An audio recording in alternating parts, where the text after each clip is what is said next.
Démarrage moteur 2 vitesses 200 stator sépare. Moteur 2 vitesses 100 stator séparé. Démarrage moteur 2 vitesses 100 stator séparé. But, assurer la possibilité de faire tourner un moteur. But. Assurer la possibilité de faire tourner un moteur triphasé asynchrone à 2 vitesses différentes en utilisant soit une première soit un deuxième enroulement. Description. Le moteur possède 2 enroulements indépendants, chacun définit un certain normal des pôles, et comme la vitesse du moteur triphasé asynchrone dépend du nombre de pôles, ou paire de pôles. Conformément à n égale fp, on obtient alors 2 vitesses différentes. Le fonctionnement de circuit de commande est similaire à celui décrit pour l'inversion du sens de marche d'un moteur.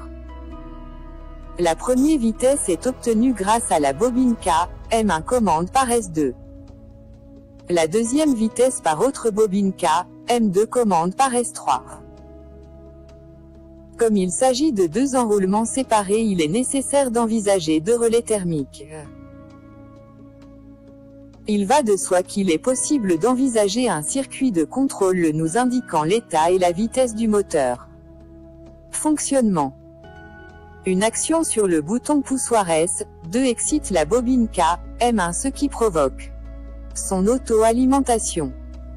Fermeture de contact K, M1. Alimentation du moteur à la première vitesse. Une action sur le bouton poussoir S1 entraîne de la désexcitation de la bobine K, M1 et l'arrêt de moteur. Astérisque. Une action sur le bouton poussoir S3 excite la bobine K, M2 ce qui provoque son auto-alimentation.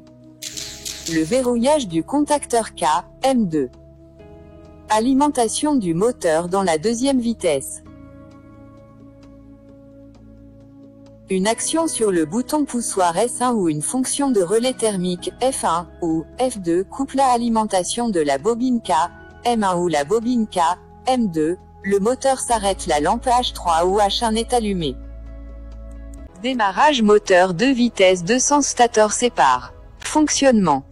Une action sur le bouton poussoir S2 excite la bobine K, M1 ce qui provoque son auto-alimentation. Fermeture de contact K, M1. Alimentation du moteur à la petite vitesse. Une action sur le bouton poussoir S1 entraîne de la désexcitation de la bobine K, M1 et l'arrêt de moteur. Une action sur le bouton poussoir S3 excite la bobine K, M2 ce qui provoque le même cycle décrit précédemment avec une inversion du sens de rotation du moteur.